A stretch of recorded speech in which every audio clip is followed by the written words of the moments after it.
Should you buy a home in a flood zone?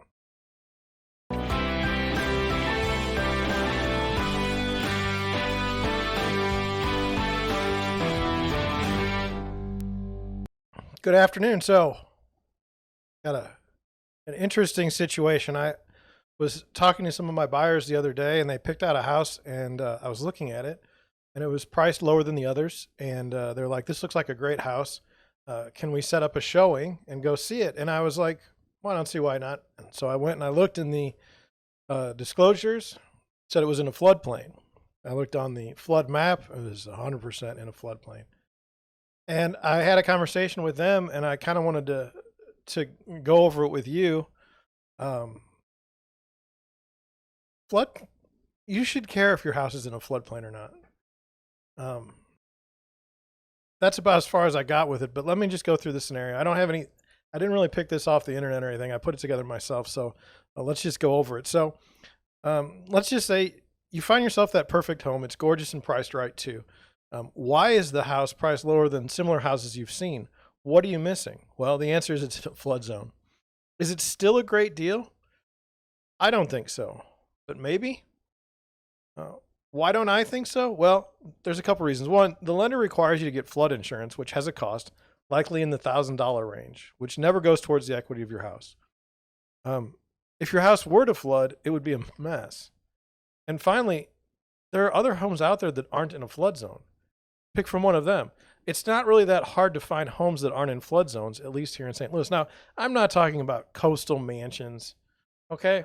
I'm talking about for the nice, normal couple that wants to go find a house, or the buyer that wants to go find a house and is looking to contain their risk in some way. They see these houses and they're like, these are great deals, but they're priced less for a reason. That's not to say that it's not going to, that it is going to flood tomorrow or even in 5 years or 10 years. It's just saying there's a risk there, and you pay for that risk with flood insurance. So I just wanted to go over a couple of things. One, you can have a home where the yard is in a flood zone and the house isn't. And as far as I know, you're not required to get flood insurance if the house is not in the flood zone, but the yard is. You should always check with your lender to double check. Your lender is going to pull a flood report regardless of whether or not the property is in a flood zone. So what normally happens is when we see a property and let's say it's in a flood zone, then the question becomes, well, how much of the property is in the flood zone? And then what kind of flood zone is it? Is it 500 years, the 100-year? What are we talking about? And then normally, if the house looks like it's in a flood zone, then I ask the lender to go ahead and pony up the money to get the flood letter, showing if it is or not. Now that's on my side as the buyer. In our standard St. Louis Association of Realtors board contract and special sale contract, both have floodplain contingency provisions in them. Rather than to get into some sort of legalese, you should know that if the home you want to buy is in a flood zone, and if you don't find out before you put in an offer, you should make every effort to do so. And so I did pull that up. I do have a copy right here. Here's the text. It says, buyer may terminate this contract if any portion of the property is located in a designated 100-year floodplain, unless disclosed to the buyer in writing prior to contract.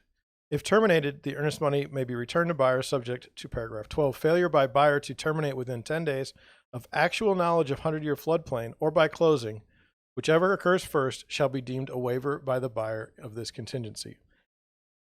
So that contingency is in both the special sale contract and the standard contract. So you do have some protection, but you want to look at this stuff, early. You want to know about this stuff early. You don't want to have to be depending on the contract to make your decision. You want to be able to make it without the need of the contract to back you up. So the way I normally set it up is in our standard seller's disclosure, there are two areas that deal with flooding. So the two questions are, is there any portion of this property located in a 100-year flood zone? And then the question, are you aware of any soil, earth movement, flood, drainage, or grading problems on the property that may affect the property? And the thing that I worry about is that as a buyer's agent, this house could have flooded a decade or more ago. New movers moved in, moved out, and now the current sellers have no idea that there was a flood in their home, so they don't disclose it. Um, is it just a matter of time before another flood comes through? So, who knows how well the work was done. You can't see behind the walls, and you have all these issues with it. And my thing is just avoid it. Like, just get out from underneath this. It's not worth the trouble to me.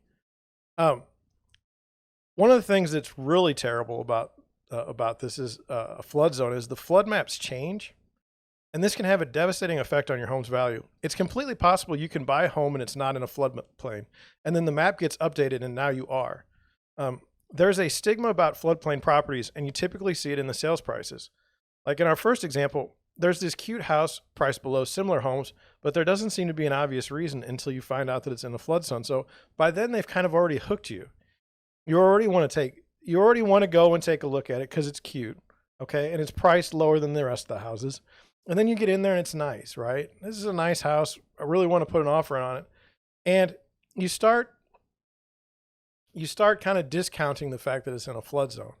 It's like, yeah, this is a great house, but it's in a flood zone where you would normally say, I'm not interested. Now you're kind of hooked and you start going down this path.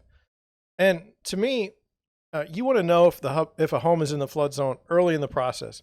You can save yourself a lot of time if you choose not to write an offer on a home because of flood zone issues, rather than wait until you've already got an accepted contract. So if you're working with your real estate agent or buyer's agent, they should be telling you up front, hey, I noticed that this house is in a flood zone. Hey, I read the disclosures and this is what I see. Hey, here's a copy of the disclosures. And if you're not sure, you should call the other agent. I mean, as a buyer's agent, you should call the listing agent and say, hey, what do you know about this property? It's quite possible.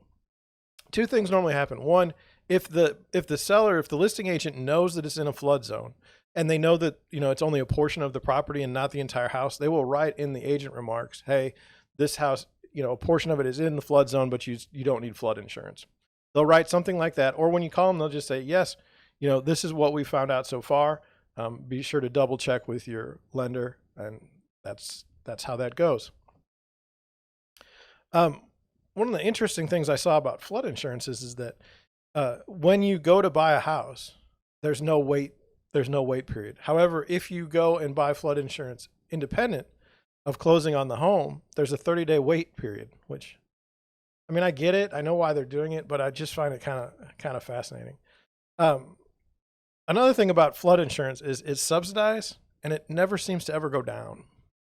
Like, it always gets more and more expensive, and it takes a bigger and bigger cut out of your equity. And so that's something I don't like. Now, when you ask me as a real estate agent, would I list a home in a floodplain? Well, of course.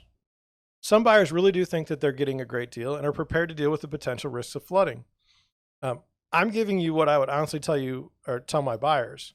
And with buyers, as long as I've given them all the reasons why I think it's a bad idea to buy in a flood zone, they may feel differently and decide to write. As long as they express to me they know what they're getting into, I have no issues writing the offer. So it's not as cut and dry to me as you can say, hey, would you ever buy a home in a floodplain? Well, no. Okay. But are there instances where it might make sense? It shouldn't necessarily be the number one reason why you're not buying the house. It should be up there in the list of reasons, but there's got to be more to it than that. That's the way I see it. Now, on the seller side, sellers have every reason to be just totally pissed if their house gets put into a flood zone after they've purchased it. At a brokerage I worked at, we had a lawyer who had bought a house, and this had happened to him, and he just went suing the map maker. He sued everybody involved. Didn't sue us, which I appreciate. But yeah, crazy that you can buy a house, all of a sudden it goes into a flood zone, and then you've got the stigma of the house being there. So that's what I have for you today. As buyers, you should try to find out everything you possibly can about a property before you buy it. Don't do weird stuff like stalking the sellers. That's a bit too much. But I mean, look at the property. Does it make sense? If the house wasn't in a flood zone, how much would this house be worth? Think about things like that. And if you still feel like it's a good idea, if you still feel like, you know, it's funny. Like, let's say you're 99 years into it not flooding, and it's a 100-year flood. I mean, it seems like time is not on your side at that point. But that's just me. Again, this is for like the Midwest. I don't think. I mean, I have no expertise in properties on the beach. I have no idea what one would do in that situation.